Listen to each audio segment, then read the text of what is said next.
The ACSRD is the Association of Consultancy and Specialists in Restorative Dentistry. It's supposed to be the political voice for restorative dentistry in the UK. However, currently there is a total lack of awareness of the extent and breadth of restorative dentistry and really what the association represents.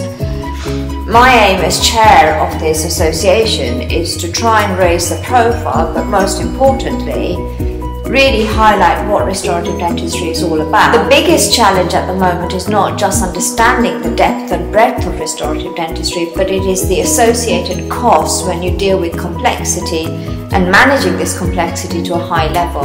Unfortunately, the commissioners and purchasers of our services don't appreciate this. And if you look at the type of patients that we treat, often the cleft patients, the oncology patients, the hyperdontia patients, and even those patients with aggressive forms of disease and those that have actually had quite complex problems, really often take not just huge expense, but also take long periods of time to treat. And I think the challenges that restorative dentistry faces is trying to make the commissioners understand this diversity, that our treatments don't stop in 6 months a year.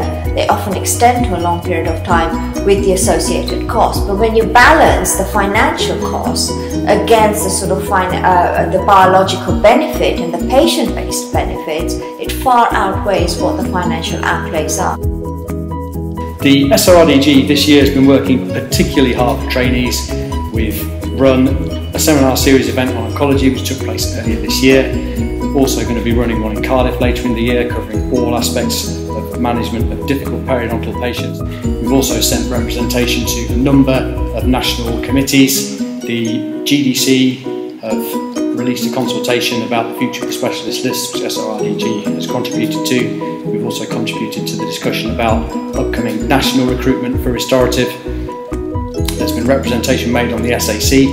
We're also going to be involved with the commissioning working group that the Department of Health have set up, looking at the future of commissioning restorative dental services.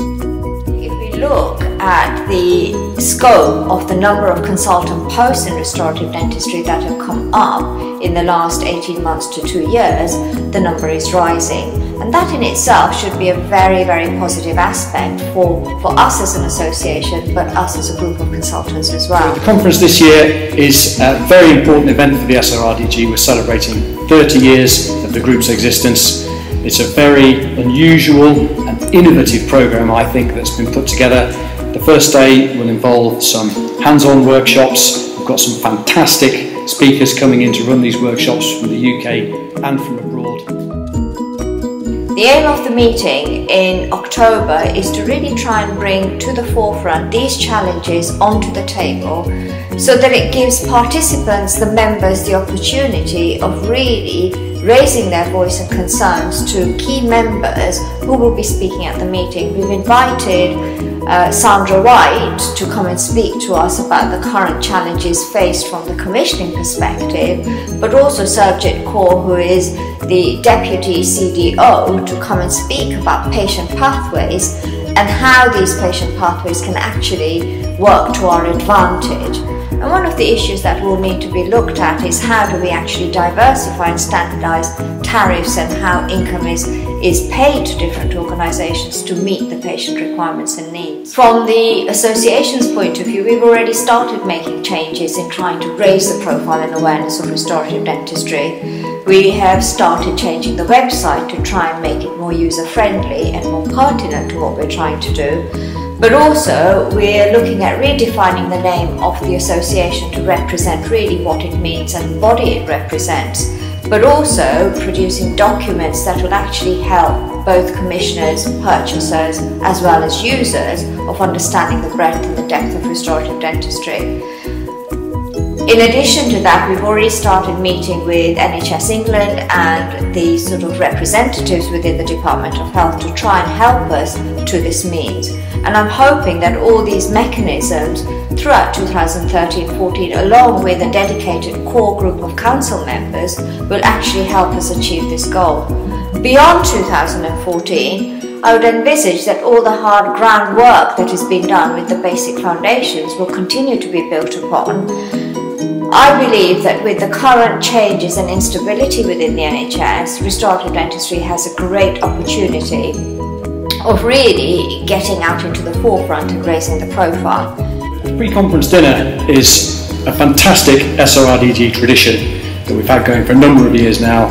It represents a brilliant informal opportunity for all registrars nationwide to get together, to have some dinner, to have some drinks, and it's always been a really fun, fantastic evening of entertainment and chat, and I'd encourage everyone who can come to the dinner to sign up. The social programme looks really good as well.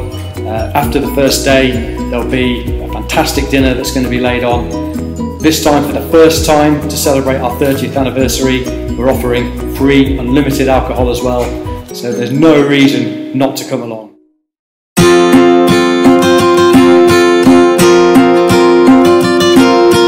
The hope is that we have a group of robust clinicians who are prepared to discuss cases in an open manner. There'll be interaction with the audience. There'll also be interaction with delegates being allowed to access the website to see patients that we're going to be discussing before the session and allow and be able to vote online. I think all levels of clinicians will benefit. Senior consultant, as is the case of specialists, specialist practitioners, practitioners of all levels will benefit from this. We must tailor this session to the general practitioner, and hopefully the general practitioner will be exposed to views, maybe exposed to concepts that they were not aware of, encourage them to go away, think, reflect, potentially read, and help their practice. Exam preparation is about understanding, it's about knowledge base, transferring that to clinical application, and the whole of the session will help in all of those areas. So I think it will be a very good aid for revision for ISFE examinations, MRD examinations of all time. Hopefully we're going to be showing a broad range of patients across the restorative domain, which is quite wide. We will be looking at MDT type cases, trauma patients, orthodontic cases, perio patients. We'll be looking at the interface between the different monospecialities to try and get a grasp for really how these things all interrelate. But I want the panellists, to be honest, is the first thing. I want them to be entertaining, and I want them to be able and signed up to the interaction between other panellists and also interaction between the audience. There is a lot of negativity surrounding restorative dentistry and uncertainty about the future. I believe restorative dentistry has a fantastic opportunity, but that opportunity will be lost if we live in negativity.